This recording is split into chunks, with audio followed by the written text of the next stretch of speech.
So welcome to my allotment. Today I'm going to be showing you how I've installed a pond into my allotment, how I've done it on a budget, what I hope to achieve and what I've done and how I've done it. So if you've not already subscribed to my channel, if you could please do so, because you'll get lots of helpful hints and tips all throughout the year from my home garden, my allotment and also my home kitchen. So here's my pond and I'm going to go through what we've done to it. We've had a pond at home for some years now and I've always been really impressed with the benefits that it has given to our home garden. So after much procrastination, and we finally got round to fitting one on our allotment.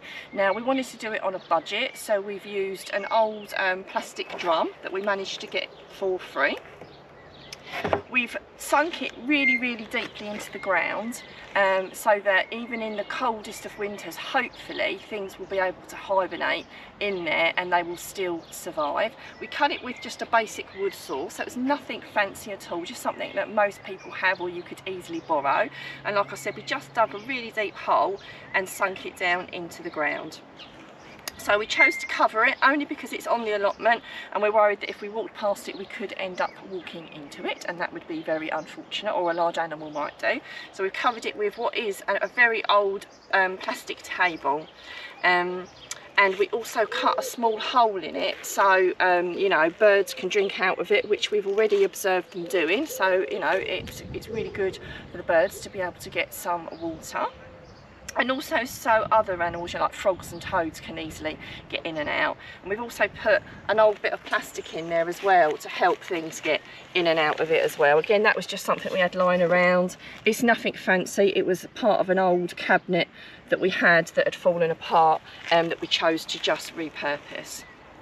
So the reason we're doing this is because basically we want to attract beneficial insects that are going to help us not to have to use any form of pest control. So far this year I haven't used any, so my aim is to just for the whole thing to work for itself, to introduce the right kind of insects to pollinate all my crops, to not have to put any kind of slug treatment down or anything like that. I mean, so far we've already noticed quite a healthy amount of slow worms on our allotment, so that's really good. So the last thing I want to do is put something down that could potentially harm them in any way.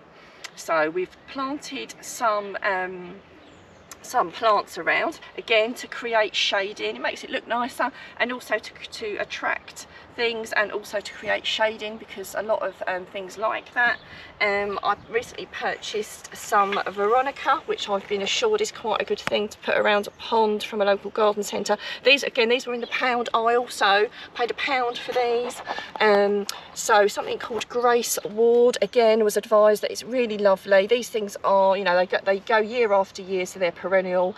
And again, that came from the pound aisle. This had self-seeded in my lawn, and this is borage, so again I didn't pay anything for that. And what I'm going to do is, because the leaves have drooped, you know, this isn't going to attract any bees at the moment, so I'm just going to nip these out to encourage new growth. I don't want it putting its energy into these, because we've literally just planted them out, so it's perfectly normal for things to droop like this. What I'll do, I've watered them now, and I will definitely water them again tomorrow morning. So I don't know what it's like where you are.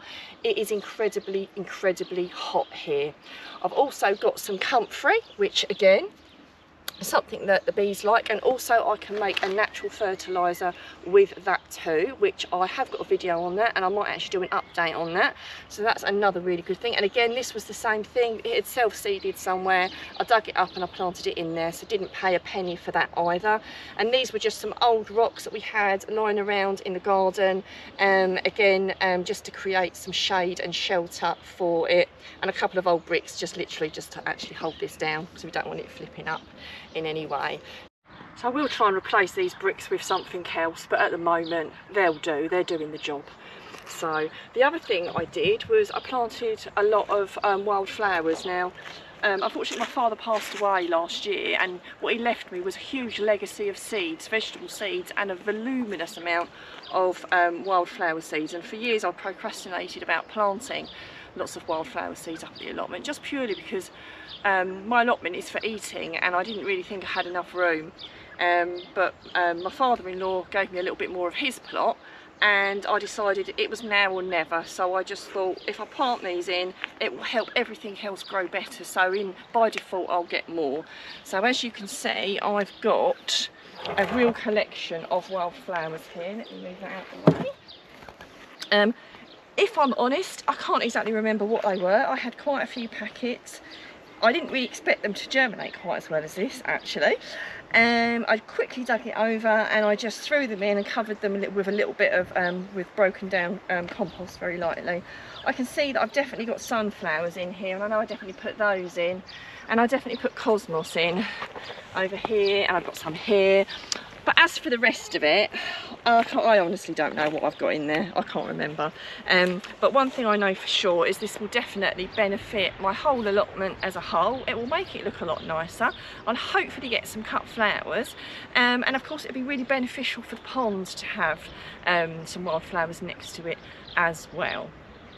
So I do hope that you found this really interesting. It's going to inspire you to get your own pond, and whether it's on a budget or whether you buy a liner, it's really up to you. I'd love to hear what everyone else is doing, your top tips, and as ever, if you've got any questions or queries, do put them in the comments and we will always answer them.